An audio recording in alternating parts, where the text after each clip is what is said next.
Cette Si- conférence va maintenant être enregistrée. Donc voilà. Euh, on vous enverra par la suite la présentation, donc dès demain.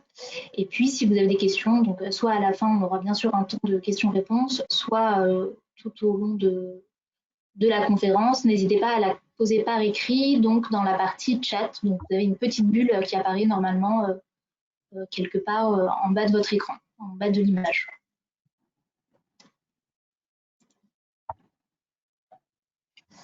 Alors, tout d'abord, je vais vous parler rapidement de la LEC. Donc, Martin, Julienne, mon collègue et moi-même, Marie Rahal, faisons partie de la LEC. La LEC, c'est quoi? C'est l'Agence locale de l'énergie et du climat de Grand Paris Seine-Ouest. Donc, notre nom, c'est GPSO Énergie. Nous sommes une association loi 1901 qui a été créée en 2008 à l'initiative de Grand Paris Seine-Ouest pour être un outil de proximité au service du territoire. Donc, au sein de la LEC, nous avons un espace qui s'appelle l'espace Conseil Fer, qui est un espace dans lequel des conseillers énergie fer donnent de l'information, des conseils et un accompagnement qui est gratuit et indépendant en direction de tous les particuliers, de tous les habitants du territoire de Grand Paris Seine-Ouest, donc les 8 villes de GPSO que vous voyez sur la carte. Et plus particulièrement donc des conseils et des informations pour leur projet de rénovation énergétique de leur habitation.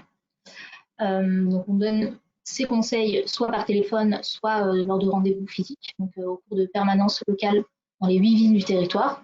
Donc, en ce moment, évidemment, avec le confinement, les permanences sont suspendues, mais voilà, dès que les annonces gouvernementales le permettront, on remettra ça en route.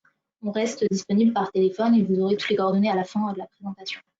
On a également dans cet espace conseil faire une activité, donc d'animation, des animations de sensibilisation au grand public sur la performance énergétique dans l'habitat. Donc cette conférence ce soir en fait partie.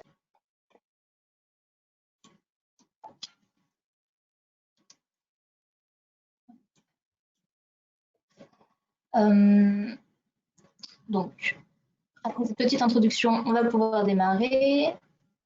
Excusez-moi, je prends en main le partage d'écran.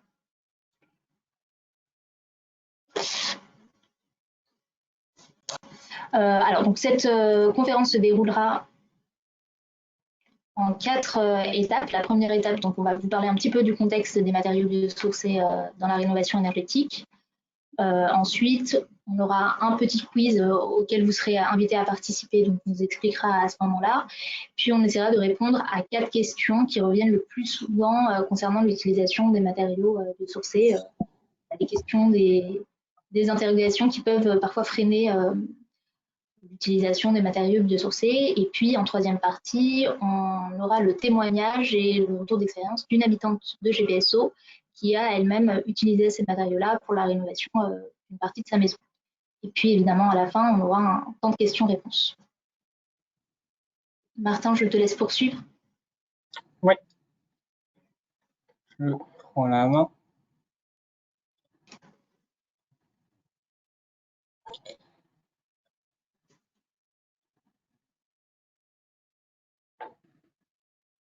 Ça devrait arriver. Ah, pardon, ce n'est pas le bon écran. Il me semble que vous voyez. C'est bien ça. Ouais, alors, on va partager.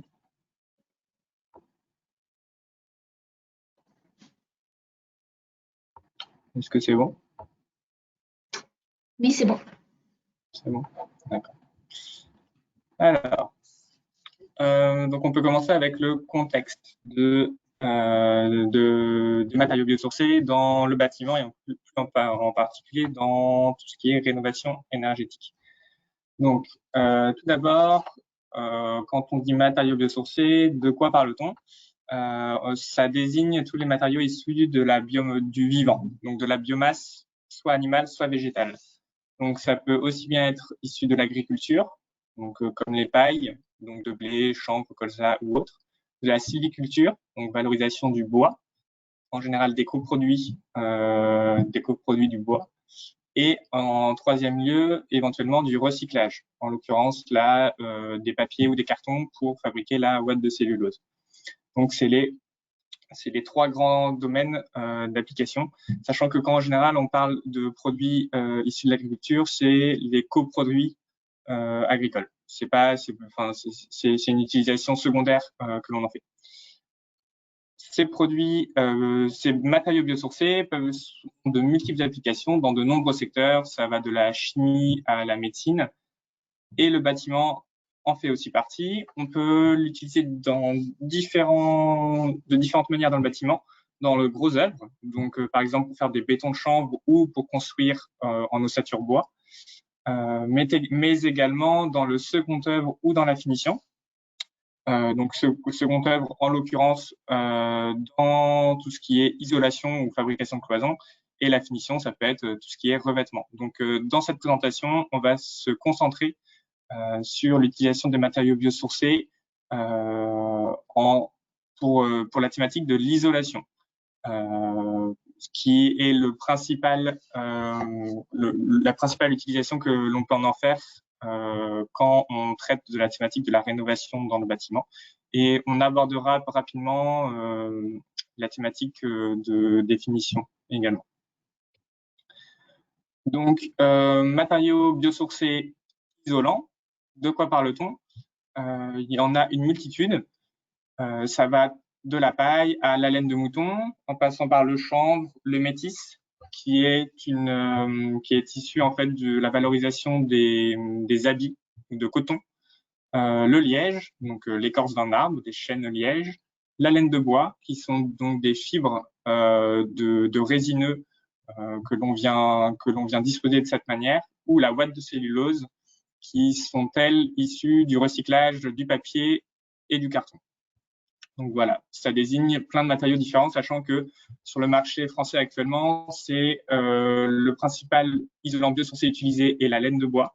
La ouate de cellulose et la paille le sont également, et les autres également, mais peut-être dans une mesure un peu plus réduite.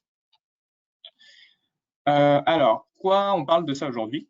Alors, comme vous le savez sûrement, on connaît des petits enjeux aujourd'hui en ce qui concerne le changement climatique.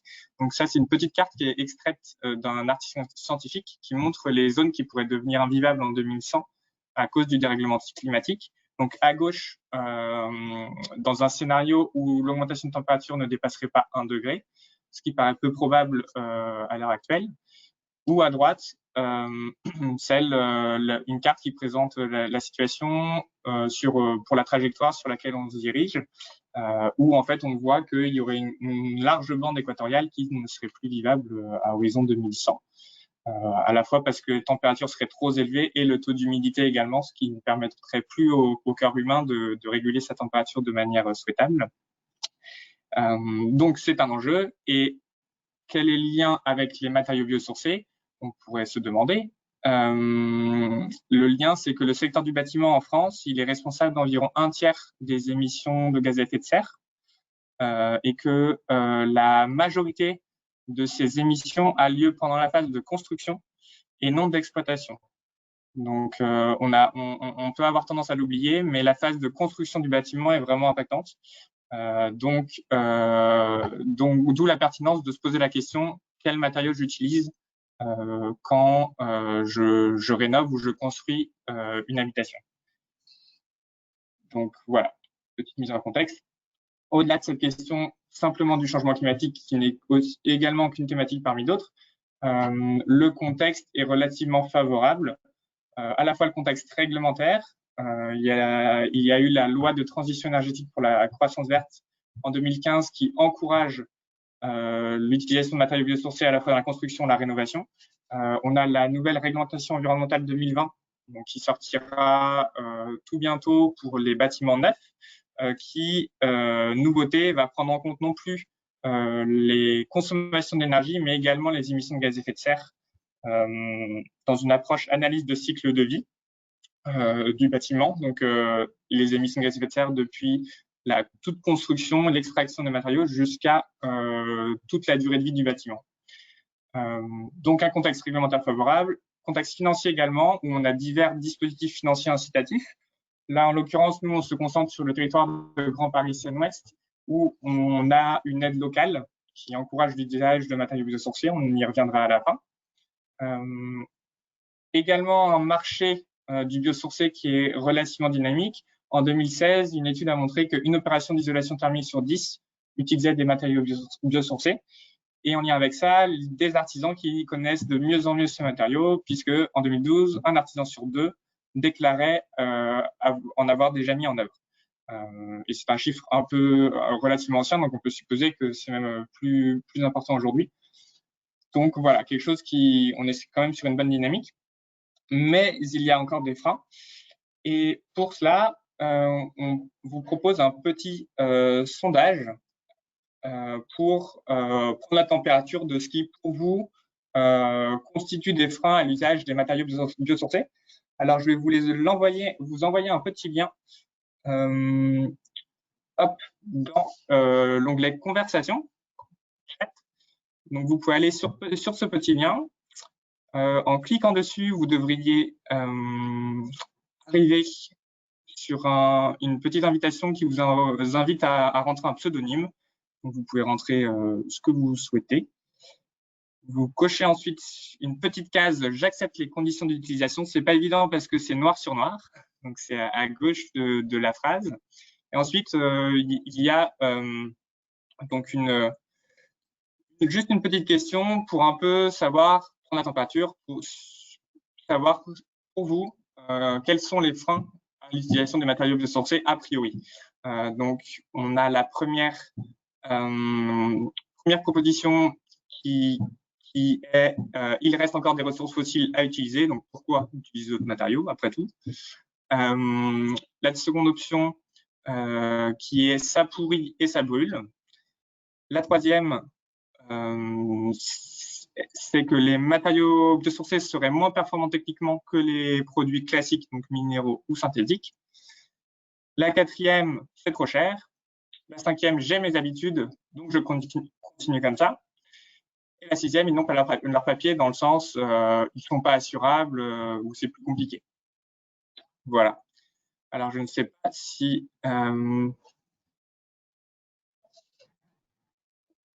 vous arrivez à accéder à ce sondage.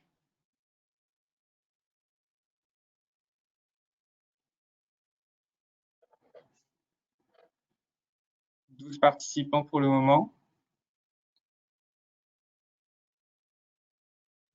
On vous laisse encore un petit peu de temps pour s'il y en a d'autres qui veulent participer.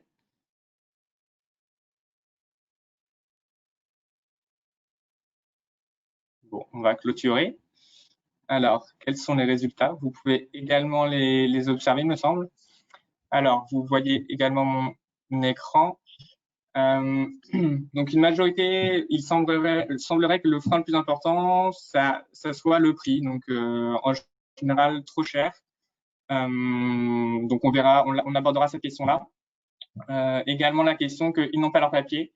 Donc, le fait que ce soit difficilement assurable. Également, l'idée que ces matériaux seraient moins performants techniquement que des produits minéraux ou synthétiques plus classiques. Voilà. Et après, quelques petites habitudes également. Donc, très bien. On va pouvoir reprendre. Donc, c'est des questions qu'on va aborder par la suite. Alors, on va commencer par la question. Donc, voilà, 4 questions qu'on va aborder un peu plus en détail. Donc, est-ce qu'ils sont la question de leur sensibilité au feu, de la réglementation incendie, la question de est-ce qu'ils sont vraiment plus écolos ou non, sont-ils vraiment plus chers que les autres matériaux et quelle performance technique on peut en attendre. Donc, on va commencer avec la question de la sensibilité au feu. Quand on parle de sensibilité au feu, on a 2 critères principaux pour la caractériser. Le premier, la réaction au feu, donc qui est propre à un matériau et qui caractérise si le matériau contribue ou non au développement d'un incendie. La seconde caractéristique, la résistance au feu, qui évalue simplement si une paroi réussit à remplir ses fonctions malgré l'incendie. Pour ce qui est de la première caractéristique, donc, la réaction au feu, c'est normalisé, une norme européenne qui classe en fait les différents matériaux de A1 à D.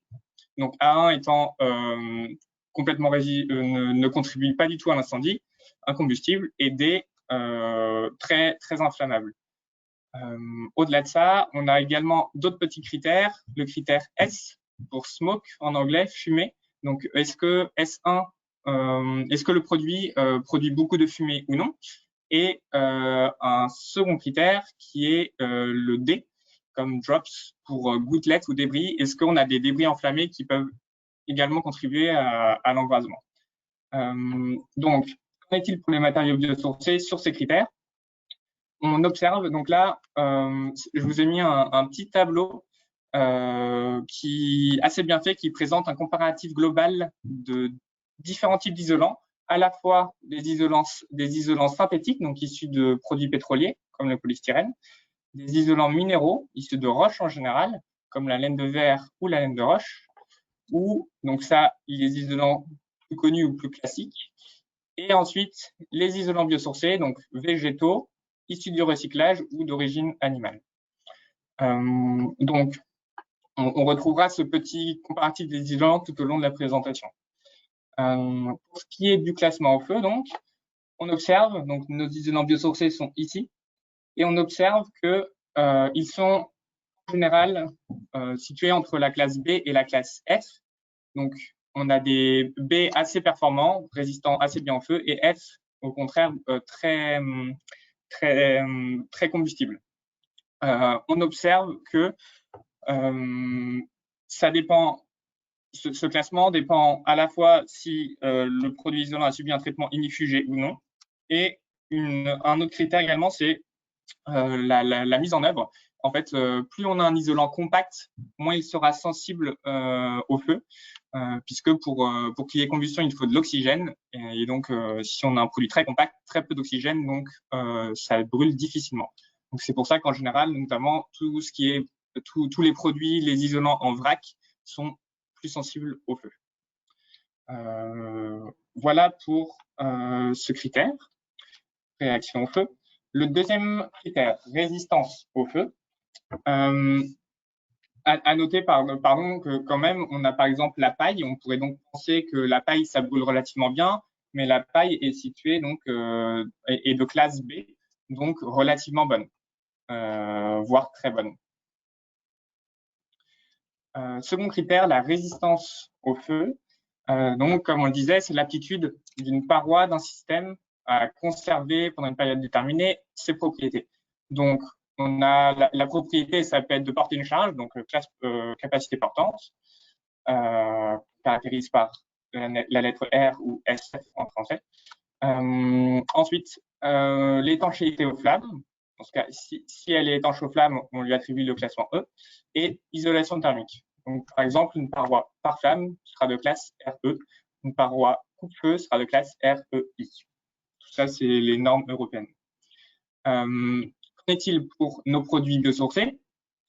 Là, on a un petit comparatif de différentes parois. Ce qu'il faut comprendre, c'est que cette caractéristique de résistance au feu, elle n'est pas intrinsèque à un matériau en particulier, mais elle caractérise un système. Donc, c'est-à-dire un ensemble, en l'occurrence ici, un ensemble d'une plaque de plâtre, un isolant biosourcé ou non, et ensuite une plaque d'OSB, donc de bois.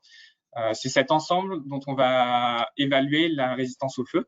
En l'occurrence, on observe que la résistance au feu, là, on a de la laine de verre en isolant, et sinon, on peut avoir de la ouate de cellulose, fibre de bois ou chanvre, et les classements sont exactement similaires entre ces différents systèmes.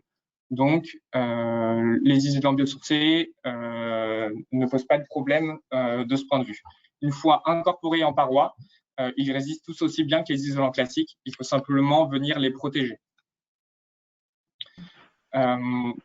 Donc, on a vu la résistance au feu, la réaction au feu. Ce qu'on peut se demander maintenant, c'est qu'en est-il de la réglementation incendie? Cette réglementation, elle est plus ou moins complexe. Elle dépend, c'est pas la même suivant le type de bâtiment sur lequel on se situe, suivant le nombre d'étages qu'il possède, etc. Il y a un outil en ligne dont je vous ai mis le lien ici. Vous pourrez y accéder quand on vous enverra la présentation, qui a été développé, qui est assez intéressant puisqu'il permet par un système d'entonnoir d'arriver, suivant le type de paroi qu'on veut isoler dans quel type de bâtiment, à exactement la réglementation incendie qui correspond. Donc, je vous ai mis un petit exemple ici.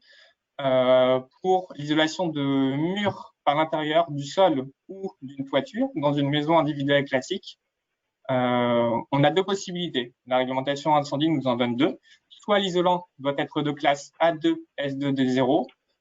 Comme on l'a vu, c'est impossible pour du biosourcé. On n'arrive pas à être au-dessus de la classe B. Mais il y a une autre possibilité qui est que l'isolant doit être protégé d'un feu intérieur pendant au moins 15 minutes, donc de classe EI15. Et donc ça, c'est tout à fait possible, comme on l'a vu juste précédemment, en disposant simplement une plaque de plâtre ou des panneaux de bois côté intérieur de l'isolant. Donc tout ça pour dire que il n'y a pas de, il faut être vigilant en effet, mais pas d'impossibilité d'utiliser les isolants biosourcés pour la rénovation énergétique si on respecte les normes en vigueur.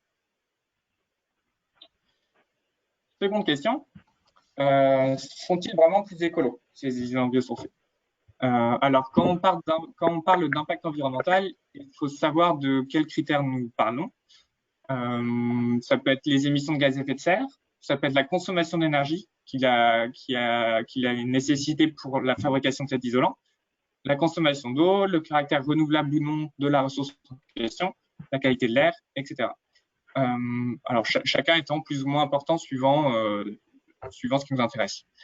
Une fois qu'on sait à quels critères on s'intéresse, on peut se poser la question d'où trouver des informations fiables sur ces matériaux. Alors là-dessus, il y a la FDES, donc les fiches de déclaration environnementale et sanitaire, qui sont en fait réalisées pour tout produit de construction et qui sont des documents normalisés qui présentent les résultats d'analyse de cycle de vie des produits. Donc, une analyse de cycle de vie, c'est une analyse particulière que l'on fait en prenant en compte l'ensemble des impacts de fabrication et d'utilisation de nos matériaux, du berceau à la tombe. Donc de la phase où on extrait les matériaux nécessaires à la fabrication d'un objet, par exemple, jusqu'à la phase où on va la mettre en décharge ou la recycler en passant par la phase d'utilisation. Donc, c'est vraiment l'intégralité des impacts environnementaux. Et donc, toutes ces fiches sont disponibles sur ce site internet de l'INIES. Et donc, on a des analyses très détaillées suivant tout un tas d'impacts, les émissions de gaz à effet de serre, la pollution de l'air, pollution de l'eau, etc. Donc, ça peut être intéressant si on souhaite vraiment aller dans le détail, mais ça peut aussi parfois être un peu indigeste. Et ça permet pas forcément de comparer directement deux produits similaires, puisque les hypothèses prises pour ces calculs peuvent en fait faire rapidement changer les résultats. Donc, ce qui est plus intéressant, c'est de comparer différentes familles de produits qui ont été moyennés pour avoir un ordre d'idée des impacts donnés. Donc, en l'occurrence, on va également, là aussi, en première approche, se reporter sur ce petit tableau comparatif. Donc, avec deux critères auxquels on va s'intéresser ici et qui sont présentés dans ce tableau, qui sont les émissions de gaz à effet de serre et la consommation d'énergie. Donc, ce qui est de la consommation d'énergie, il n'y a pas de grande différence. Donc, c'est cette colonne-ci, la colonne de gauche dans le petit cadre noir. Il n'y a pas forcément de grande différence entre les matériaux, entre les différents types d'isolants. Il y a certains isolants biosourcés qui nécessitent une consommation d'énergie non négligeable. En fait, c'est directement relié à la quantité de travail, la quantité d'énergie nécessaire pour faire passer la matière brute à l'isolant Donc, parfois, pour la laine de bois, par exemple, déchiqueter, étirer les fibres, etc. Et des fois, même les isolants biosourcés nécessitent une assez grosse quantité d'énergie pour se faire. Donc, en fait, en général, les isolants qui proposent les quantités d'énergie les plus faibles sont ceux qui sont là encore en vrac, puisque on vient directement le récolter, le couper, et on peut presque directement l'utiliser avec de très petites étapes de transformation. Donc voilà, pour ce qui est de l'énergie. Ensuite, pour ce qui est des émissions de gaz à effet de serre, là, il y a un gros avantage pour les biosourcés. Donc, on peut voir pour donc les isolants synthétiques, donc issus à base de produits pétroliers, donc le polystyrène par exemple. Donc le polystyrène, c'est vraiment à la base du pétrole. Où forcément on a des émissions de gaz à effet de serre importantes. Les isolants minéraux, donc qui nécessitent des températures très élevées pour passer de roche par exemple à laine de roche. Et en général, pour atteindre ces températures élevées, il faut utiliser du charbon. D'où un impact sur des gaz à effet de serre assez important. À l'inverse, les isolants biosourcés sont intéressants puisque permettent non pas d'émettre du CO2, mais d'en capter, puisque pendant qu'ils grandissent, ils vont absorber du CO2 dans l'atmosphère, qu'ils vont transformer sous forme de tiges ou de lignine ou de cellulose, et donc séquestrer ce carbone. Donc, au lieu de le réémettre, une fois que la plante meurt habituellement, il y a une part de ce carbone qui retourne au sol et une part qui est réémise vers l'atmosphère. En utilisant cette paille, par exemple, pour la disposer en tant qu'isolant dans nos murs, on va séquestrer ce carbone pendant un temps plus long. Et donc, ça a vraiment un effet bénéfique. Donc, c'est un des leviers très importants pour atténuer le changement climatique.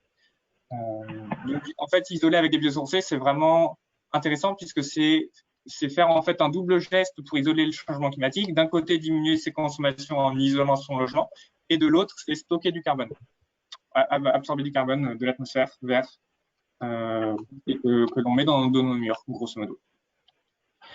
Un dernier impact auquel on peut s'intéresser, c'est l'impact sanitaire, donc en termes de pollution atmosphérique. On a des types de polluants multiples, donc ça peut être des composés organiques volatiles, des particules fines, fongicides, insecticides ou autres. En général, l'évaluation des effets est très difficile, donc c'est difficile de trouver des normes bien précises. On a quand même une étiquette qui est relativement présente, c'est, vous la connaissez peut-être, l'étiquette émission dans l'air intérieur, donc sur une échelle de 4 barèmes. Et cette échelle concerne uniquement les composés organiques volatiles. Voilà. Si on souhaite aller plus loin, ça peut déjà en première approche un bon moyen d'avoir une idée uniquement sur cette thématique composés organiques volatiles. Si on veut aller plus loin, les FDES que l'on a vu tout à l'heure peuvent aussi apporter des informations. Néanmoins, en général, un ordre d'idée, c'est d'essayer de privilégier les produits les moins transformés, et aussi, très important, d'essayer de veiller à toujours avoir une bonne isolation dans son logement, qui est le meilleur moyen finalement d'évacuer les éventuels polluants dans l'air intérieur. Donc, en conclusion sur l'impact écologique, les isolants biosourcés permettent à la fois un stockage de carbone et non des émissions nettes comme les isolants conventionnels, un faible besoin en énergie en général pour être produit en eau également, l'utilisation de ressources renouvelables à l'échelle humaine et une qualité sanitaire qui est souvent meilleure, mais c'est à voir au cas par cas. Donc, pour résumer, en général, l'impact environnemental des produits et des isolants biosourcés, il est bien meilleur, même si ça reste si c'est pas une règle, même si ça reste une règle générale, et il faut parfois aller regarder dans les détails. Voilà, j'ai fini pour ma partie. Maria, je te repasse la main pour la suite. Oui, tout à fait. Alors, je vais à mon tour repartager mon écran.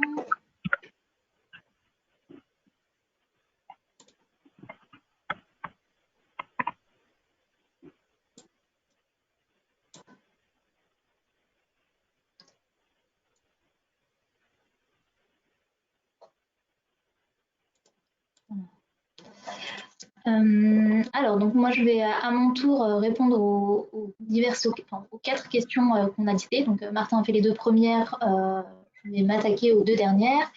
Alors, la troisième question qu'on peut se poser effectivement concernant les matériaux biosourcés, c'est est-ce qu'ils sont vraiment plus chers que les matériaux conventionnels? Alors, au vu de vos réponses au sondage, j'ai bien compris que c'est une question très importante. Je vais un peu vous décevoir du coup parce qu'il n'y a pas forcément de règle générale pour y répondre, tout simplement parce que la gamme de prix est très large. On peut trouver des matériaux biosourcés qui vont avoir des coûts plus ou moins compétitifs avec avec les matériaux conventionnels et des matériaux biosourcés qui vont avoir des coûts 2 à 3 fois plus élevés qu'un coût moyen d'un matériau classique. Donc là, je vous ai mis un petit graphique qui présente différents coûts. Donc c'est sur une période donnée, voilà, à un moment donné, il faut savoir que ça évolue assez rapidement, mais ça donne un petit peu une idée. Vous avez par exemple la ouate de cellulose qui apparaît donc ici en bleu, dont le prix distributeur au mètre carré est autour de 10 euros. Donc, vous voyez, en fait, la ouate de cellulose, voilà, ça correspond en fait à l'entrée de gamme de cette gamme de prix assez large. Donc, la ouate de cellulose, 10 euros du mètre carré, c'est compétitif avec la laine de roche, par exemple, qui apparaît en jaune, qui est autour de 8 euros du mètre carré. D'un autre côté, on va avoir le liège expansé qui, lui, pour le coup, est à l'autre bout de la gamme de prix et plutôt voilà, sur un marché plutôt de luxe, plutôt utilisé dans ce type de chantier de rénovation ou de construction de luxe, dont les prix sont beaucoup plus élevés. Le liège expansé, il va avoir après d'autres qualités supplémentaires, comme par exemple la capacité d'avoir une isolation acoustique importante. Donc voilà, on a toute cette gamme de prix avec des prix d'entrée, des prix de sortie, on va dire, et les matériaux biosourcés se déclinent sur l'ensemble de cette gamme.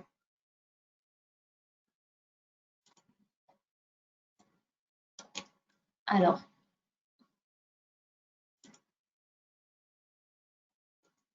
ça charge, excusez-moi, ça met un petit peu de temps. Alors, il faut faire par contre attention à ce que l'on compare, puisque on ne va pas comparer des coûts d'isolants biosourcés juste comme ça. Il faut s'assurer, dans le cas des isolants en l'occurrence, de comparer 2 isolants qui vont avoir la même performance thermique, puisque c'est ce qui va vous intéresser, c'est ça que vous allez finalement installer chez vous in fine. Donc la performance thermique d'un isolant, comment on la mesure? On la mesure grâce à la résistance thermique, ce qu'on appelle la résistance thermique de l'isolant. Pour atteindre une même résistance thermique, pour certains isolants, il va falloir installer 15 cm d'épaisseur, par exemple, pour d'autres 20, pour d'autres 25. Donc, il faut bien s'assurer, lorsqu'on compare le coût de 2 isolants, de comparer les 2 isolants, mais pour atteindre une même résistance thermique. Puisqu'évidemment, l'épaisseur qu'on va installer, ça va faire varier le coût à l'achat. Ensuite, il faut savoir que d'autres paramètres peuvent influencer le coût, pas uniquement le coût brut d'achat par le distributeur, vendu par le distributeur. Le prix du marché dépend du volume de vente, évidemment. Plus un produit va être vendu de manière massive et plus ses coûts vont chuter. Voilà, on parle d'économie d'échelle. Alors, il faut savoir que le marché est assez dynamique et qu'on observe justement une chute de prix ces dernières années. D'après l'Association syndicale des industriels de la construction biosourcée, donc l'AICB, les isolants biosourcés ont connu une croissance de près de 40% sur les 3 dernières années et on estime qu'ils représentent environ 10% du marché de l'isolation. Donc voilà, on a bon espoir que ça continue dans cette dynamique et que les prix chutent davantage dans les années qui suivent. Un autre point, c'est que le coût brut du matériau ça ne va pas forcément être le coût que vous allez retrouver dans votre facture finale. Dans le sens où dans un projet de rénovation ou dans un projet de construction, le coût d'achat du matériau peut être noyé parmi d'autres coûts, notamment le coût de la main-d'œuvre. Notamment en construction neuve, vous pouvez avoir un surcoût d'un matériau biosourcé que vous allez choisir par rapport à un matériau conventionnel de peut-être 10%, et peut-être que à la fin, ce surcoût ne sera plus que de 2%, puisque le coût d'achat du matériau va représenter une toute petite part dans le coût global de l'ensemble des travaux.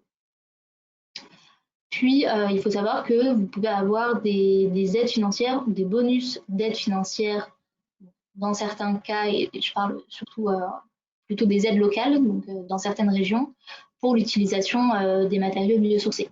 Donc c'est le cas d'une aide pour l'isolation de toiture qui existe sur GPSO, donc Déclic Énergie, dont on vous reparlera un petit peu par la suite. Et puis un dernier point important concernant les coûts, c'est qu'il faut savoir que l'utilisation de matériaux biosourcés, ça va avoir tendance à alimenter, à faire vivre l'économie locale, puisque par définition, voilà, ces matériaux-là, la paille, le bois, etc., ça va être des matériaux qu'on va avoir plus facilement tendance à trouver autour de nous, à l'échelle nationale ou même à l'échelle plus locale.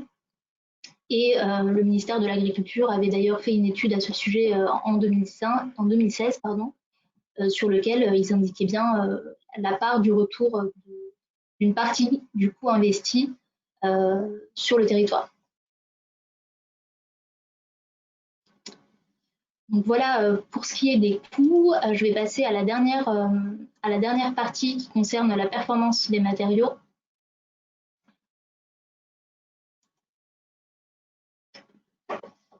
Alors, un petit peu de temps.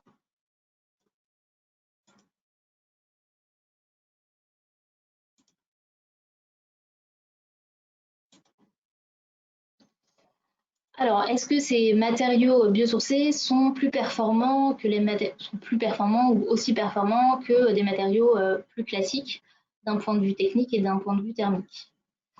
Alors, il faut savoir déjà que de manière générale, les matériaux biosourcés ont une bonne capacité d'isolation, dans le sens où on arrive facilement à les faire atteindre des résistances thermiques, donc la résistance thermique dont je parlais tout à l'heure, des résistances thermiques équivalentes à celles de matériaux, à celles d'isolants synthétiques ou d'isolants minéraux. Ensuite, on va avoir une autre caractéristique qui est une caractéristique propre, cette fois aux matériaux biosourcés, qui est la question du temps de déphasage. Alors, le temps de déphasage, c'est quoi? C'est le temps qu'il va falloir lorsqu'il y a une chaleur importante, mettons, le temps qu'il va falloir pour que ces flux de chaleur traversent l'isolant. Donc, vous avez un petit schéma à la présenter pour comprendre un petit peu plus clairement. Donc là, on vous donne l'exemple d'un temps de déphasage de 12 heures. Donc, mettons que vous êtes en pleine canicule, qui fait très chaud, dans les environs de midi. Il fait 35 degrés, vous avez votre température extérieure donc, qui apparaît ici en rouge. Si vous avez un temps de déphasage long de 12 heures, qu'est-ce que ça signifie? Ça signifie qu'il va falloir 12 heures pour que ce flux de chaleur traverse l'isolant. Et donc, vous allez atteindre votre pic de chaleur intérieur, à l'intérieur de l'habitation, seulement 12 heures plus tard. Et forcément, en 12 heures, la température extérieure aura baissé. Et donc, la température que vous allez ressentir à l'intérieur de votre habitation sera de la même manière beaucoup plus atténuée. Donc, voilà ce qu'est le temps de déphasage. Et pour le coup, c'est beaucoup plus intéressant de privilégier des isolants qui ont des temps de déphasage longs, notamment donc, pour le confort d'été. Et c'est une caractéristique que la plupart des isolants biosourcés ont. Donc là, on revient encore une fois sur notre petit tableau comparatif. Donc ça, on vous enverra par la suite. De toute façon, vous l'aurez si vous ne voyez pas très bien. Sur ce tableau, on vous indique sur cette colonne-là, donc celle qui est encadrée, le temps de déphasage pour chacun des matériaux pour une épaisseur de 20 cm installée. Comme l'a dit Martin tout à l'heure, en haut, en fait, vous avez les isolants synthétiques, les isolants minéraux, donc ce qu'on qualifie d'isolants conventionnels, et en dessous, les isolants qu'on qualifie d'isolants biosourcés. Donc, pour exemple, on vous dit que pour des rouleaux de laine de verre, vous avez un temps de déphasage égal à 4 heures, alors qu'en comparaison, pour des panneaux de liège, vous avez un temps de déphasage de 13 heures ou 10 heures pour de la ouate de cellulose. Donc on voit qu'il y a vraiment une importance du temps de déphasage sur ces matériaux-là biosourcés.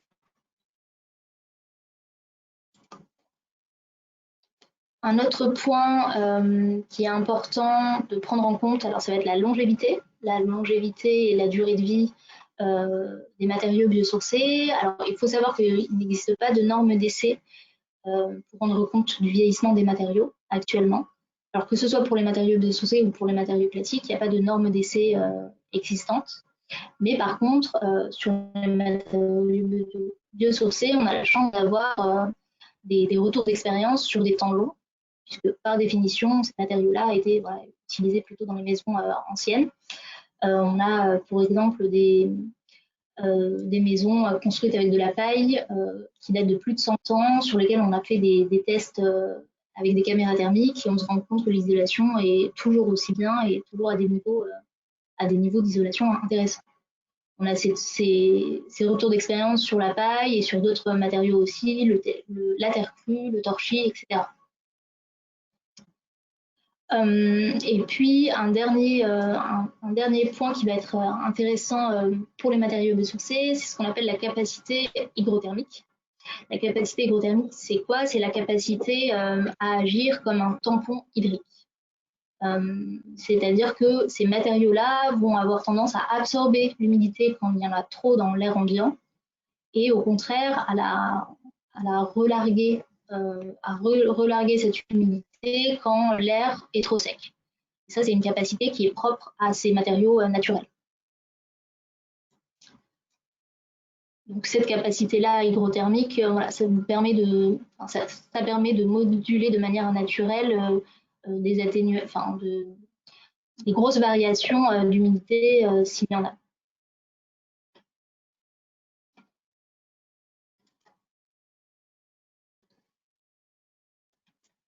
Alors,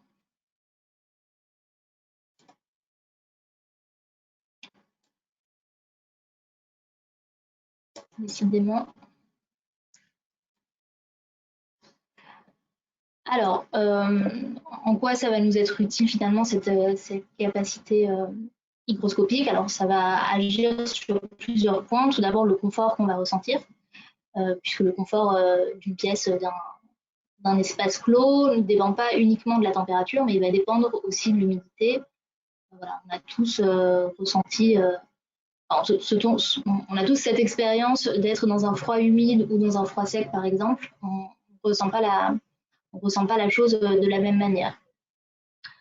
Un deuxième point pour lequel ça va être important, ça va être la qualité de l'air intérieur. Si vous avez une humidité trop importante ou au contraire trop peu importante, ça va être des conditions idéales pour le développement, malheureusement, de différentes pathologies, de bactéries, de virus, de champignons, etc., qui risquent d'arriver. Là, vous avez un petit schéma qui vous montre l'importance de garder la bonne balance d'humidité à un certain niveau donné pour éviter justement la prolifération de ce type de pathologie. Et évidemment, la qualité de l'air intérieur, ça joue directement sur la santé des habitants du logement. Et puis, un dernier point pour lequel ça va être important, ça va être évidemment la longévité du bâtiment. Et plus particulièrement dans le bâti ancien.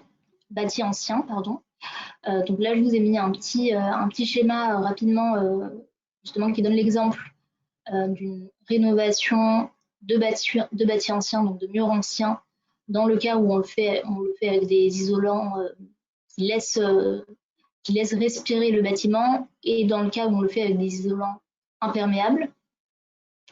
Donc forcément, si vous êtes dans le cas des isolants imperméables, vous allez tout simplement venir emprisonner l'humidité qui existe de manière naturelle dans un mur ancien, ici en l'occurrence de la pierre, et à terme, ça va forcément vous amener tout un tas de pathologies sur le mur, de la dégradation, de l'apparition de condensation, etc.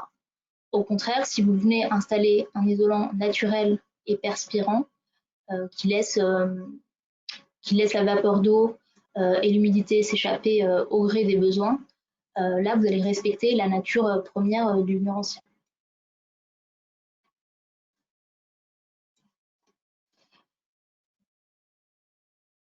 Alors, je vous remontre de nouveau mon petit tableau, si ça peut bien apparaître. Voilà, donc encore une fois, ce petit tableau qui vous montre voilà, la comparaison entre les différents isolants sur la capacité hygroscopique, voilà, ce qu'on vient de voir. On voit bien que les isolants synthétiques et les isolants minéraux, c'est non, elles n'ont pas du tout de capacité hygroscopique. Voilà, elles ne laissent pas du tout respirer, passer l'humidité. C'est complètement imperméable. Et au contraire, les isolants biosourcés, ils vont avoir cette capacité hygroscopique, alors avec une capacité plus ou moins importante en fonction de l'isolant choisi. Donc, en conclusion, très rapidement, sur cette performance technique et thermique, les isolants biosourcés, on l'a vu, sont adaptés aux bâtis anciens et ils permettent de garantir voilà, son bon fonctionnement et sa longévité dans le temps. On a beaucoup parlé des isolants, mais il faut savoir que dans le bâtiment, dans la rénovation, dans la construction, de manière générale, les matériaux biosourcés peuvent avoir plusieurs usages. Ça peut être le bois d'œuvre, l'utilisation de béton et de mortiers végétaux, les finitions comme les peintures, l'installation de parquets, de menuiseries, etc. Et puis, que ce soit donc pour les matériaux biosourcés ou pour d'autres matériaux de toute façon, vous avez bien sûr l'importance de la mise en œuvre. Le matériau doit être bien posé, voilà, la mise en œuvre doit être bien réalisée pour garantir l'ensemble de ces avantages qui existent de manière naturelle dans les matériaux. Donc voilà ce qu'il en est des différents points qu'on voulait vous présenter. On va passer à la question d'un témoignage. Alors je crois qu'il y a déjà des questions qui sont posées. Ce qu'on va faire, c'est qu'on va passer à la partie du témoignage et puis juste après, on répondra à toutes les questions.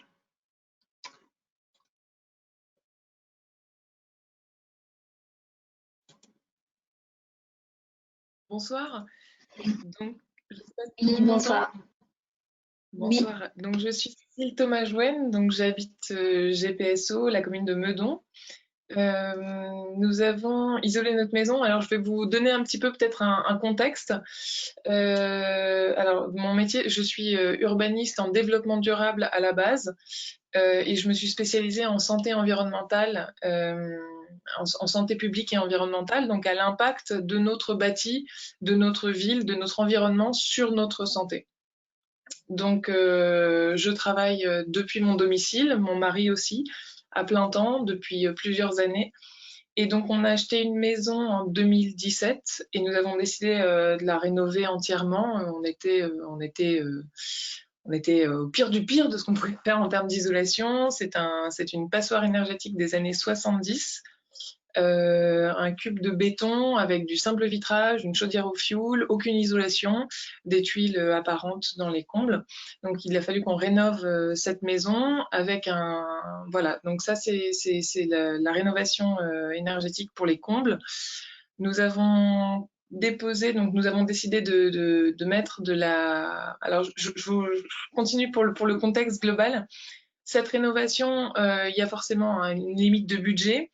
Et elle a suivi trois idées. La première, c'était la santé. Donc on est tous les deux, mon mari et moi, 100% en télétravail à la maison. Donc c'est notre environnement de vie, de travail. C'était très important qu'il n'y ait pas d'émanation, de danger pour notre santé, pour celle de nos enfants également. Donc le premier vecteur, c'était notre santé. Ensuite, forcément, le coût et puis l'impact écologique de nos actions et de notre isolation. Donc, nous avons décidé d'utiliser de la laine chanvre lin coton. Ça s'appelle Biofib Trio. Pour le coût, donc, on était sur un devis de 4 200 €. Et on a eu des aides, plusieurs aides, ce qui fait qu'à notre charge, on a eu 200 € à la fin à notre charge. Ça coûtait plus cher, environ 30% de plus qu'une isolation. Enfin, on aurait pu avoir l'isolation à 1 euro. Ce qui est proposé, je crois que c'est souvent de la laine de verre. La laine de verre, au bout d'un moment, elle va s'affaisser. Elle va avoir tendance, avec les variations de température, avec les variations surtout d'hydrométrie, elle va avoir tendance à s'affaisser, s'abîmer et se déliter. Et finalement, quelle que soit l'isolation qu'on va faire pour séparer ces fibres de notre environnement, elles vont finir par passer. Donc, quand on isole dans une cloison, ces fibres vont passer autour de l'interrupteur, autour des prises, des plaintes, et vont finir par arriver dans notre système respiratoire. Donc, c'était vraiment d'un point de vue santé, qui était le moteur de notre rénovation, c'était très important d'avoir des fibres naturelles. Donc, je reviens un petit peu sur le coût, 4 200 € pour le devis total. On a eu 900 € du chèque économie d'énergie. 1 200 € de GPSO majoré parce qu'on a utilisé un matériau biosourcé, donc à 1 700 €. Et ensuite, on a eu un crédit d'impôt. Il nous restait un petit peu de crédit d'impôt, donc ce qui nous a permis d'avoir uniquement 200 € à notre charge. Voilà, donc on a posé en croisée les plus qu'on a pu voir immédiatement, je dirais, sur l'isolation, la facture de chauffage. Alors, c'est peut-être, c'est le visuel d'après. Ouais, c'est pas si vous avez.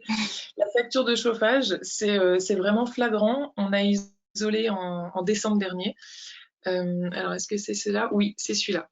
Donc, on voit, on a un capteur. Alors, malheureusement, il nous manque les températures extérieures, ce qui serait bien pour avoir un visuel global. Mais on a en orange, les pictogrammes orange qu'on voit, c'est les périodes de chauffe de notre chaudière au fioul. On n'a pas encore pu la changer, donc on est toujours au fioul en attendant de tout isoler. Donc c'est les moments où notre chaudière au fioul se met en route pour maintenir une température intérieure de la maison qu'on voit en noir. Donc les grandes pointes qu'on voit, c'est l'été, en fait, quand notre maison chauffe.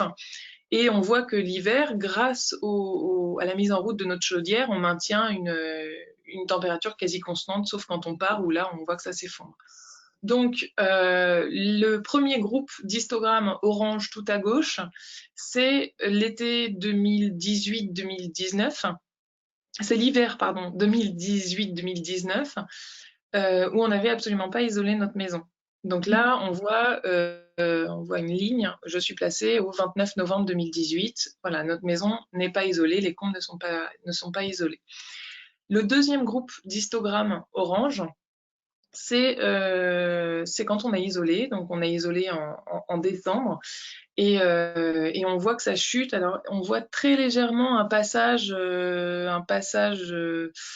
gris à blanc entre 2019 et 2020, donc on a isolé à partir de ce moment-là. On voit que les histogrammes chutent. C'est l'isolation des combles, donc on voit tout de suite que notre chaudière se met beaucoup moins régulièrement en route. Alors sur l'été, c'est un peu moins visible. Donc ce sont les pics qu'on voit au-dessus de l'année 2019, on voit les pics, ce sont les pics d'été. J'ai l'impression quand même globalement qu'on a eu quelques gros pics de chaleur, mais que globalement on arrivait à chauffer, enfin la maison se chauffait un peu moins. Et alors la deuxième courbe, je continue de vous parler des combles, peut-être. Donc voilà, la première amélioration, ça a été tout la facture de chauffage, voilà. Alors, je vous en parlerai après de celle-ci, peut-être. Donc, la facture de chauffage qui a fortement baissé, le confort respiratoire de nos enfants, notamment, on chauffe beaucoup moins. Et donc, on avait avant alors après, par mon métier, je suis très attentive à ces signes-là, mais quand on chauffe énormément et qu'on a énormément de déperdition de chaleur, l'air est très très sec et ça pose problème, notamment pour les jeunes enfants qui ont du mal à réguler tout ça, et c'est des laryngites, voilà, une gêne respiratoire. Donc un confort respiratoire et un confort thermique, on a chaud à peu près partout maintenant.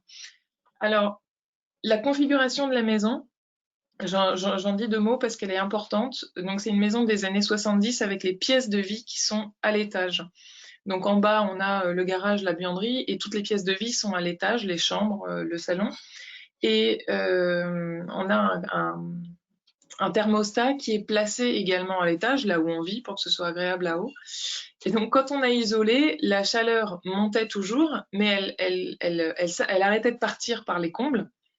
Et donc, on a eu, dans les moins, je dirais, le seul moins qu'on a eu, c'est un gros delta de température entre le haut de la maison et le bas de la maison. Donc, soit on place le thermostat en bas et ça surchauffe le haut et c'est absolument invivable, soit on le laisse en haut et il faut trouver un moyen pour isoler mieux le bas, mais là, ça se joue au niveau des murs, du reste des fenêtres, etc.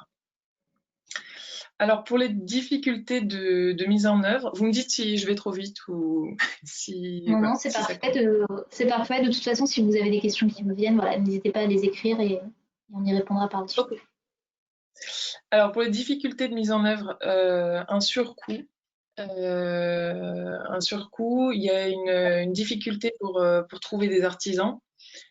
Le surcoût, il est lié notamment, alors les artisans ne savaient pas forcément poser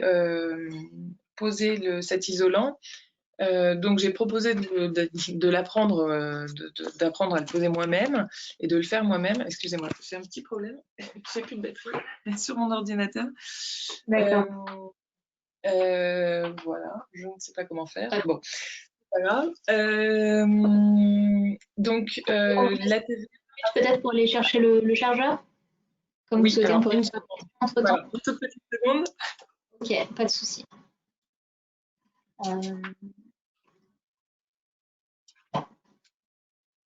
Alors, une première question à laquelle il sera facile de répondre. Nicolas nous dit bonsoir, je n'ai pas pu assister au début de la présentation. Pourrez-vous la partager par courriel? Oui, bien sûr, on vous enverra normalement demain un mail récapitulatif avec la présentation.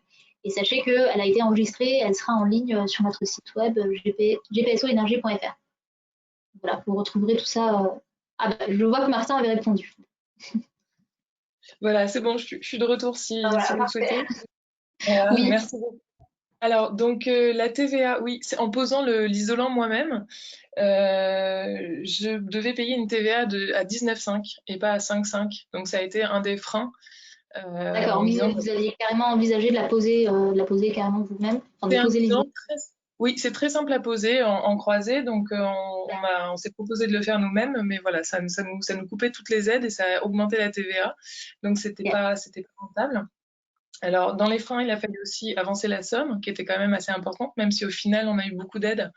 Ça fait une grosse somme à avancer. Et puis, trouver des infos sur les traitements. Vous le disiez tout à l'heure, les fibres naturelles, c'est normalement mieux pour la santé. Moi, j'ai beaucoup d'informations en ce sens aussi qui vont dans ce sens avec mon métier. Néanmoins, si c'est bourré de pesticides, etc., c'est pas forcément rentable. Et y compris si c'est retraité derrière pour le feu, voilà, ça arrive quand même qu'il y ait pas mal de traitements. Donc, notamment pour le feu, on ne voulait pas que cette laine soit retraitée, donc il y a un écart au feu à trouver de 20 cm sur le conduit de cheminée. C'était le petit point un petit peu particulier. Et on a préféré laisser ces 20 cm vides. On aurait pu aussi mettre de la laine de roche. On a préféré les laisser vides parce qu'on a quand même pas mal de ponts thermiques. Si un jour on fait une maison exemplaire, on pourra toujours mettre quelque chose, mais pour l'instant c'est vide. D'accord. Voilà, donc sinon pour le reste de la maison, et voilà, c'est là qu'on va voir la deuxième partie, merci de ce graphique. Là, je suis placée donc au 12 décembre. En fait, on a changé les fenêtres cette année, et donc on a l'impression que la chaudière, alors il faudrait les températures extérieures pour comparer, mais on a fini de changer les fenêtres de l'étage et on a pour l'instant sur le mois de novembre, on voit donc le premier groupe d'histogrammes à gauche, c'est décembre 2019, le trait est au 12 décembre 2019, donc l'équivalent de cette année. Et là, la capture, enfin la courbe de chauffage date d'hier. Donc on est au même moment. Et alors même si on a eu un mois de novembre assez doux, on voit que les histogrammes sont quand même moins hauts. Donc, l'isolation des fenêtres va aussi nous permettre de rediminuer notre facture de chauffage. Je ne sais pas si c'est très très clair. Oui, l'isolation des fenêtres, ça vous a permis de d'améliorer diminuer encore un petit peu. Oui, mais c'est beaucoup moins flagrant en que plus de l'isolation. l'isolation de toiture. Voilà, mais c'est beaucoup moins flagrant quand même. Je pense Oui. qu'on le verra encore cet hiver. Ouais, c'est Mais plutôt ça, logique. Et alors, Oui, pardon, contribuera vous m'entendez? oui, on vous entend. Ça contribuera peut-être à diminuer le delta entre la température en haut et en bas. Je ne sais pas si vous Alors avez... malheureusement, on a changé que les fenêtres sont qu'en haut. Ah. Donc ça va pas améliorer la chose, mais c'est l'étape suivante. C'est l'étape suivante. Alors pour le reste de la maison, ensuite, donc c'est une éco-rénovation. Et donc pour le reste de la maison, on a fait un peu la chasse aux composés organiques volatiles, au COV, au col, aux vapeurs d'hydrocarbures, toutes ces substances qui finalement, respirées quand on est 100% dans son logement, bah, peuvent être assez nocives pour la santé. Donc notre parquet n'est pas verni, n'est pas, j'ai plus le terme évidemment, il n'est pas ciré ni verni. Je ne retrouve pas le terme, il est huilé avec de l'huile de lin naturelle, sans additifs, parce que voilà, il y a souvent des huiles de lin qui sont présentées comme une huile naturelle, mais en fait il y a des additifs pour qu'elle pénètre plus rapidement. Des meubles pour meubler la maison qui sont d'occasion ou en bois massif pour éviter un maximum les cols. Une limitation du plastique. Alors c'est là que la balance est difficile. C'est là qu'il a fallu classer nos enjeux. Et le premier reste la santé. Sur notre éco-rénovation, le premier enjeu reste la santé, parce que quand on prend des fenêtres en PVC, on est un peu mieux question environnement, mais on est un peu moins bien parce que ces fenêtres en été, elles vont par exemple chauffer un petit peu, libérer des substances, le plastique libère des substances quand il chauffe. Donc là, on a préféré des fenêtres en alu. Bon, c'est moins bon pour la planète, c'est un petit peu meilleur pour notre air intérieur, donc il faut hiérarchiser ces enjeux. Nous, on a décidé de faire comme ça.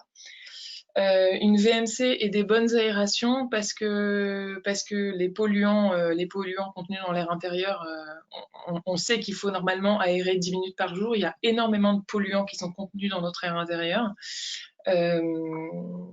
Et donc voilà, une bonne VMC et des peintures avec le moins de COV possible. Donc on les trouve maintenant relativement facilement dans le commerce. Après, c'est difficile quand on fait intervenir des entreprises. Il faut absolument être très très vigilant sur ce qui va être employé. On n'avait plus de peinture blanche, on a ramené un petit pot et voilà, et ça change et hop, il faut un quart de seconde pour que tout soit peint avec des COV à 395, même si on a du mal à en trouver maintenant. Alors, je me rends compte, j'ai oublié de vous donner les plus du produit. En fait, à la base, on aurait voulu, pour l'isolation des combles, on aurait souhaité utiliser du liège, parce que il y a encore moins de traitement de pesticides sur le liège. Il y a une très bonne isolation phonique et on habite à 50 mètres d'un hôpital, donc c'était pas négligeable. Il y a beaucoup d'hélicoptères qui passent. Il y a une très très bonne résistance dans le temps. Il y a des lièges français, mais par contre le surcoût, vous l'avez montré tout à l'heure, il est vraiment décourageant. Donc on a décidé de se tourner vers la laine Biofibre Trio, parce qu'elle est naturellement résistante à l'humidité. C'est-à-dire que dans le temps, ça va beaucoup moins s'altérer. C'est une fibre naturelle qui est capable de, vous le disiez, dans les maisons anciennes, on retrouve souvent des isolants naturels qui ont encore des bonnes propriétés. Elle va se gonfler avec l'humidité et puis sécher naturellement après. C'est-à-dire que lors de la pose, nous, on n'a pas eu besoin de mettre de pare-vapeur, on n'a pas eu besoin de cacher nos tuiles.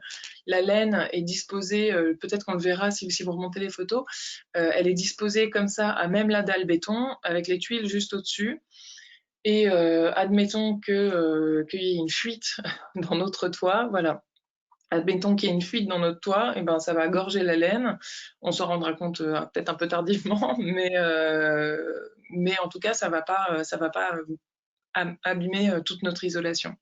Oui. Donc voilà, les plus du produit, j'ai une très bonne résistance à l'humidité. La laine est réutilisable, on voit qu'elle est en panneau. Pour l'instant, on l'a posée à même le sol, mais on voulait se laisser la possibilité d'utiliser ces combles. C'est une dalle béton, l'électricité est là. Donc si un jour on veut pouvoir se faire une pièce en plus dans la maison, on peut réutiliser ces panneaux et les mettre en sous-pente. Donc ça, c'était un point quand même relativement important. C'est un matériau en partie français pour le chanvre, c'est du chanvre français. Voilà. Et dans la mise en œuvre, il n'y avait pas besoin de mettre de pare-vapeur. Pour les moins de ce produit, on va avoir une épaisseur pour avoir un R à 7,8. On va avoir une épaisseur de 28 cm. Au lieu, je crois qu'on était de mémoire, on était de 12, mais il faudrait que je vérifie, on était autour de 12-15 pour de la laine de verre. Donc ça prend quand même plus de place. Après, comme on est en comble perdu, c'est pas dérangeant. En sous-pente, ça aurait été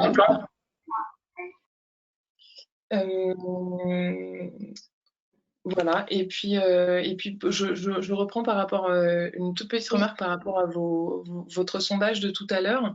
Pour les freins sur les matériaux biosourcés, je dirais que les effets sur la santé des matériaux conventionnels sont pas forcément connus. Et ça pousserait sûrement pas mal de gens à se tourner vers des matières plus naturelles. Les caractéristiques techniques sont aussi assez mal connues, hein, vous en parliez, les gens ont peur de la résistance au feu, tout ça. Et les aides sont pas forcément suffisantes. Il y a des choses qui sont faciles à poser soi-même. Et là, par exemple, la TVA qui passait à 19,5 immédiatement si on décidait de le faire. Bon, bien sûr qu'il faut surveiller, passer par des entreprises, mais c'est un frein quand même. Si GPSO avait pas été capable d'augmenter les aides, je suis pas sûre qu'on aurait pu le faire. Voilà. Merci beaucoup, en tout cas. Contente de vous avoir fait ce retour. Bah, merci beaucoup à vous. Merci pour ce témoignage, ce retour d'expérience extrêmement riche et intéressant. Il y avait peut-être juste un dernier point dont on avait parlé ensemble, si vous voulez dire 2 mots dessus, c'était concernant la valeur verte immobilière Oui. de la maison. Est-ce que vous avez quelque chose à nous partager dessus ou c'est peut-être encore un peu trop précoce pour se prononcer? Alors, on est en plein bouleversement immobilier, donc on a fait évaluer la maison pour la vendre, et il se trouve que, alors pour l'instant, ce ne sont que des voilà, on n'a pas encore vendu la maison, ce sont des agents immobiliers qui sont venus, mais en tout cas, ça pourrait être un fort potentiel, surtout dans ce moment où il y a du télétravail, etc. Les gens sont conscients qu'avoir un environnement sain, c'est extrêmement important. Et ne pas avoir de problèmes respiratoires parce qu'on est dans un environnement humide ou plein de produits chimiques, etc. C'est très important. Donc pour l'instant, oui, cette éco-rénovation tournée vers la santé, c'est un vrai plus. Ça semblerait être un vrai plus pour la revente. Pour la revente, d'accord, très bien. Ben, merci beaucoup. Merci à vous. Merci pour ce témoignage. J'imagine, alors je n'ai pas regardé les questions, peut-être qu'il y a des questions directement à Madame Jouenne ou bien à nous-mêmes. Martin, je ne sais pas si tu veux prendre la main. Ouais, je peux prendre la main. En attendant, il y a peut-être une petite question sur pourquoi la TVA à 19 et non pas à 5,5. Alors la TVA à 5,5, c'est dans le cas où on fait donc toute opération de rénovation énergétique. Et en général, donc on peut en bénéficier quand c'est un artisan qui effectue les travaux. Là, Madame Jeune, vous saurez peut-être mieux que moi, mais voilà, il me semble qu'en autoconstruction ou quand on le fait soi-même, on ne peut pas. C'est tout simplement qu'on ne peut pas en bénéficier. Oui, exactement, c'est ça. Je pouvais me procurer le matériau, enfin le Biofil Trio très facilement. Par contre, j'avais une TVA plus importante. Ouais. Oui. Oui, voilà, généralement, effectivement, il faut passer par un professionnel et en plus de ça, pour la plupart des aides, il faut que le professionnel ait la qualification RGE reconnue garant de l'environnement. Voilà, c'est pas en passant par n'importe quel artisan ou n'importe quelle entreprise, malheureusement, que vous pouvez bénéficier des aides. Il faut vraiment avoir cette entreprise et cette qualification-là. Il y a Karine qui demande également si la VMC est en simple ou double flux. Oui, simple flux simple flux. On a pensé trop tard, donc on simple flux, ouais, uniquement. D'accord. On peut finir aussi oui, pour la conclusion peut-être, et puis on reviendra après. Oui, tout à fait. Alors, euh, alors, pour conclure rapidement cette petite conférence, donc on a vu donc matériaux biosourcés en isolation, en rénovation. Quels avantages ou quels points à prendre en compte? La compatibilité qui est possible, qui est tout à fait possible avec les réglementations incendie, sous réserve de respecter les recommandations et les normes en vigueur. Alors, ça met un peu de temps.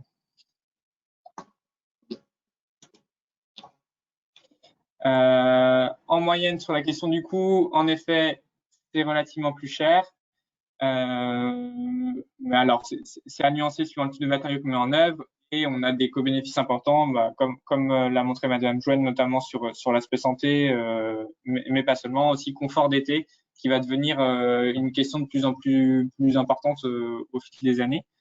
Un impact environnemental réduit et même qui peut être positif et qui peut contribuer à atténuer le changement climatique au-delà de la simple isolation, en séquestrant du carbone. Également, ça met du temps. Des caractéristiques techniques qui sont indispensables pour rénover sainement certains bâtiments et bénéficier d'un confort optimal. Sous-entendu, tout ce qui est bâti ancien, en fait, ça peut être compliqué, mais même risqué d'isoler avec des matériaux synthétiques ou minéraux. Les isolants biosourcés peuvent être, dans certains cas, vraiment les seuls appropriés pour rénover de manière performante et durable un bâtiment. Et d'autres avantages également qu'on n'a pas trop développé ici, mais c'est aussi soutenir un emploi potentiellement local et non délocalisable, suivant où l'on s'approvisionne. Création de nouveaux débouchés également pour l'agriculture. Voilà pour conclure rapidement. Une dernière petite slide sur des ressources pour aller plus loin. Donc, on vous enverra le diaporama, donc vous pourrez cliquer directement. Donc, je vous détaille pas tout, mais notamment une étude qui est intéressante, celle de l'agence qualité construction sur les points de vigilance dans la mise en œuvre de différents isolants biosourcés. C'est vraiment une étude assez bien fournie avec à la fois des aspects très techniques sur comment mettre en œuvre dans la pratique tel ou tel type d'isolant, vers qui se tourner pour avoir des conseils, notamment vers toutes les structures nationales qui fédèrent les réseaux, donc pour la construction de paille, chanvre ou autre. Voilà. Et également une visioconférence qui a été faite donc en juin dernier par une collègue sur donc là on sort de la thématique uniquement des biosourcés, mais qui peut peut-être vous intéresser aussi sur la rénovation énergétique performante en maison individuelle. Donc là ça concerne aussi bien la technique que les aides financières qui peuvent être mobilisées. Donc vous aurez le lien également en cliquant dessus. Voilà. Et petit aparté également sur cette subvention dont on a parlé, dont Madame Joanne a également bénéficié pour son projet, qui est donc valable uniquement sur le territoire de Grand Paris Seine-Ouest, et qui s'appelle donc Déclic Énergie, qui est une subvention à l'isolation de toiture. Donc, c'est une subvention de 1 200 € pour l'isolation de la totalité de la toiture d'une maison individuelle construite avant 1990. Et il y a un bonus, comme le disait Madame Joanne, si l'on utilise des matériaux biosourcés. Bonus de 500 € possible. Voilà. Et Maouya, je te laisse peut-être finir. Oui. Et puis on pourra... Alors, je vais dire un petit mot rapidement et puis on passera à la suite des questions. Juste pour information, je viens de vous mettre dans le chat un lien vers un questionnaire de satisfaction. Merci d'y répondre avant de quitter la réunion. Ça nous permet d'avoir vos retours et d'améliorer le contenu et l'organisation des conférences pour les prochaines. Alors juste un petit mot sur comment nous retrouver et nous contacter. Alors notre site web dont je vous parlais tout à l'heure, gpso-energie.fr. Vous pouvez également vous inscrire à la newsletter de l'ALEC pour être tenu au courant de toutes nos animations et de toutes nos actualités. Et puis, nous avons également une page Facebook et une chaîne YouTube sur laquelle vous pouvez retrouver notamment ce type de visioconférence. Alors, pour nous contacter, vous pouvez nous contacter, comme je le disais, dans le cadre de notre espace Conseil Faire si vous avez des questionnements sur un projet de rénovation énergétique dans votre habitation. Alors, soit par le biais du numéro vert de GPSO, soit en prenant rendez-vous sur nos permanences, donc dans les différentes villes, par le biais de notre site web. Donc, comme je le disais, lorsque les permanences seront de nouveau d'actualité, ou bien également vous avez voilà, sur notre site web un formulaire que vous pouvez compléter et par la suite un conseiller faire vous rappellera pour répondre à vos questions. Donc encore une fois, on vous renverra ce diaporama. Alors, on va répondre du coup aux autres questions. Ouais, je peux commencer avec les deux questions de Loïc Frassinet, Oui. qui posait plus au début. La question donc c'était par rapport aux aides, est-ce bien exact qu'elles ne peuvent pas s'appliquer en cas de mise en œuvre d'isolants bruts en vrac non certifiés ou caractérisés, comme de la paille par exemple? Alors, pour bénéficier des aides, en général, il faut il faut avoir la preuve que l'on isole sur une certaine épaisseur qui justifie une résistance thermique minimale. C'est en général le critère qui est requis. Mais donc, si on arrive à prouver que la résistance thermique vérifie la valeur minimale, c'est par exemple 7 en isolation de plancher de comble perdu, comme c'est le cas pour Madame Jouenne. Dans ce cas-là, il n'y a pas de raison de ne pas pouvoir bénéficier des aides nationales. Mais ça me pose moi également une question, puisque en général, pour demander ces aides, il faut fournir un devis.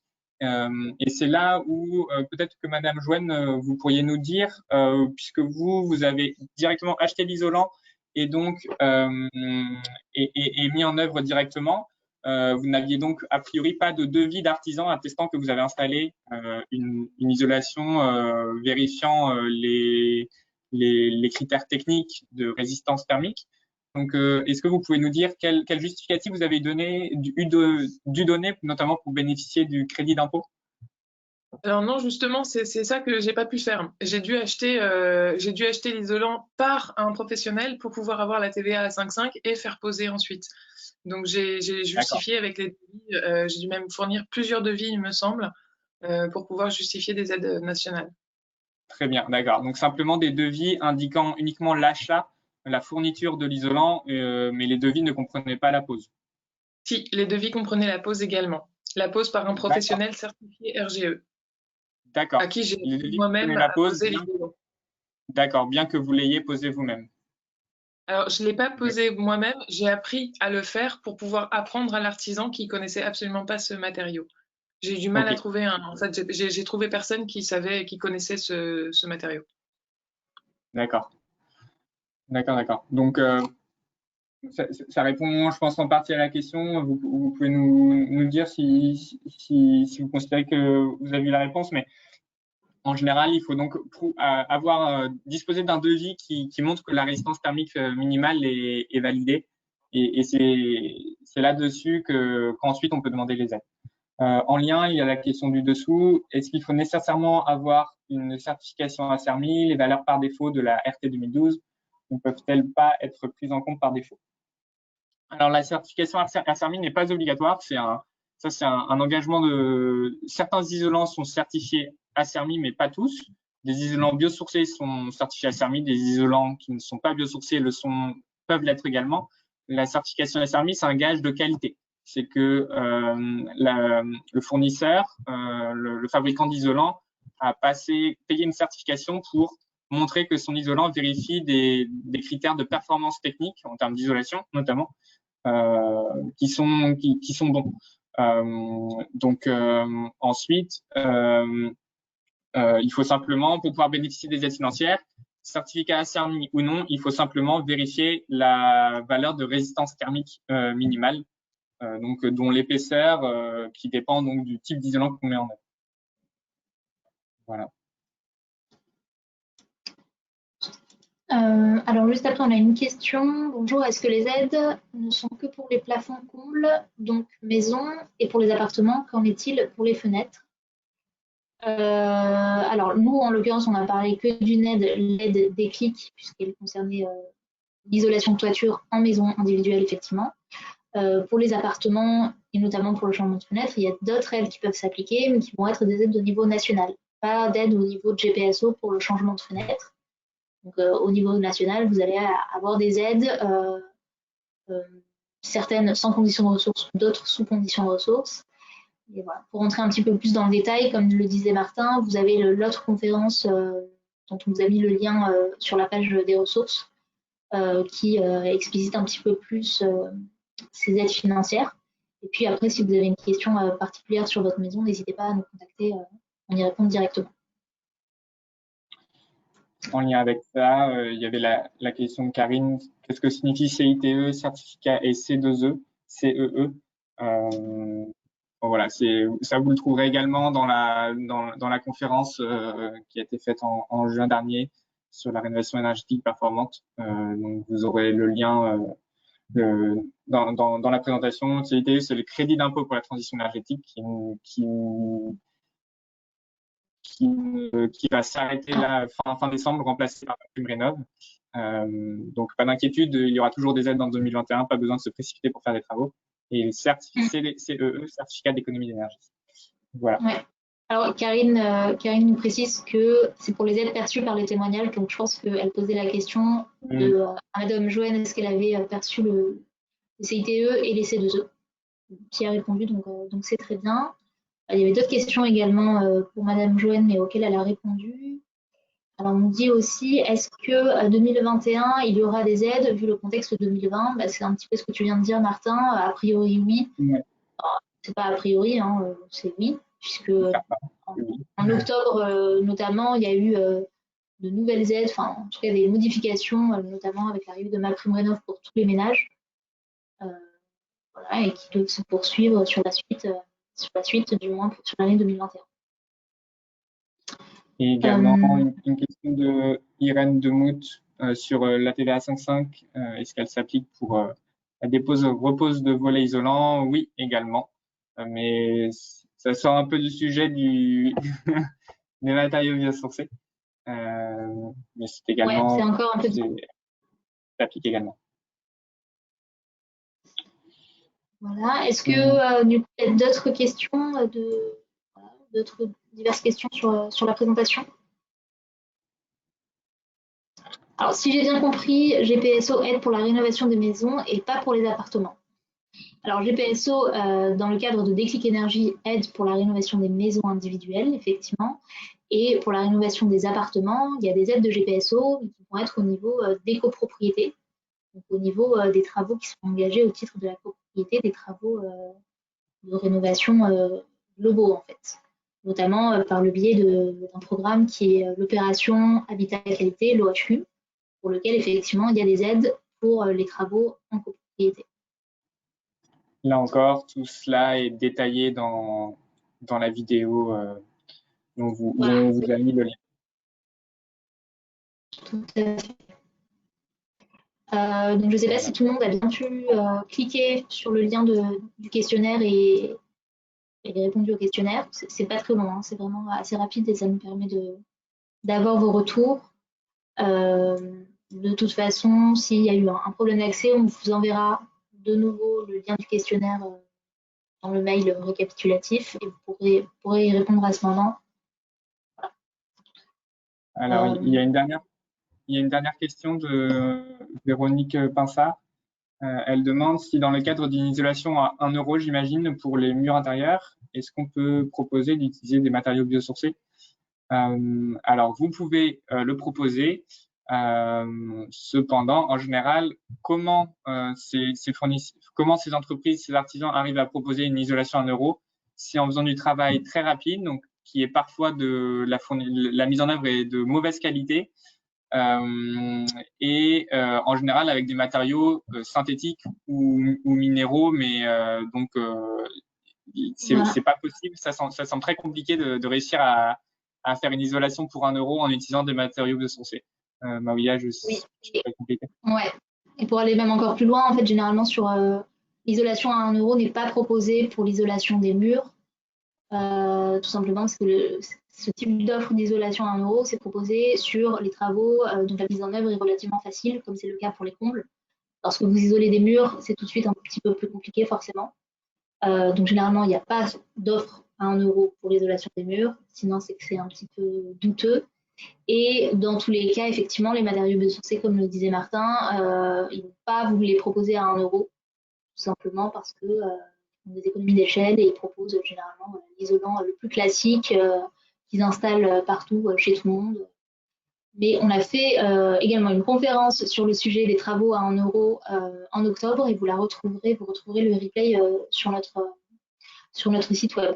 Donc, ça pourra répondre à vos questions si vous en avez davantage sur ces offres à 1 euro. Alors, on nous dit également si la copro ne souhaite pas faire la rénovation extérieure mais qu'un seul appartement, comment ça se passe? Là, c'est toute la difficulté des travaux en copropriété. C'est que voilà, les travaux globaux doivent être votés par la copropriété. Si vous souhaitez isoler uniquement votre appartement parce que vous n'arrivez pas à convaincre la copropriété, c'est possible. Il y a des aides au niveau du gouvernement qui existent, mais au niveau de GPSO, non. Voilà. Je pense que c'était la question, puisque c'est la même personne qui pose la question. Et après, pour tout ce qui est dynamique de mise en marche de travaux pour la copropriété, nous, on a aussi tout un accompagnement et des ressources sur ça, notamment la plateforme Coach CoPro.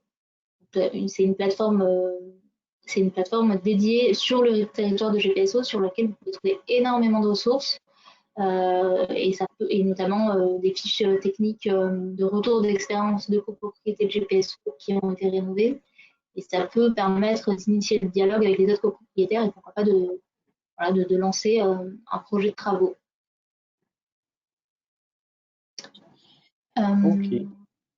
On a Karine qui nous précise, pour ceux qui n'habitent pas à Paris, visitez le site faire.gouv.fr pour connaître le professionnel qui peut vous aider. Voilà, et qui vous redirigera vers un conseiller faire. Ouais, tout à fait. Donc voilà, nous, je pense qu'il y a des participants qui n'étaient pas forcément sur le territoire de GPSO. Quoi qu'il en soit, nous, on est un espace conseil faire. Et à l'échelle nationale, vous avez effectivement le site faire.gouv.fr sur lequel vous pouvez retrouver toutes les infos, notamment l'ALEC de votre région et les professionnels RGE de votre région également. Voilà. Est-ce qu'il y a d'autres questions? Je n'ai pas l'impression. Je pense que c'est bon. Oui, Karine nous dit il y a le MOOC sur la RénoCoPro pour aider les copropriétaires à la décision. Tout à fait. Il y a un MOOC RénoCoPro très intéressant qui est pas mal pour initier la dynamique en copropriété. Là, je pense qu'on va clôturer ici, du coup. Oui. Merci à tous d'avoir été présents et d'avoir participé. Et à bientôt pour de nouvelles animations, peut-être en présentiel cette fois-ci, ou en visioconférence s'il faut continuer également. Merci à vous, merci Martin et merci à Madame Joanne de sa participation. Merci beaucoup, Madame Joanne.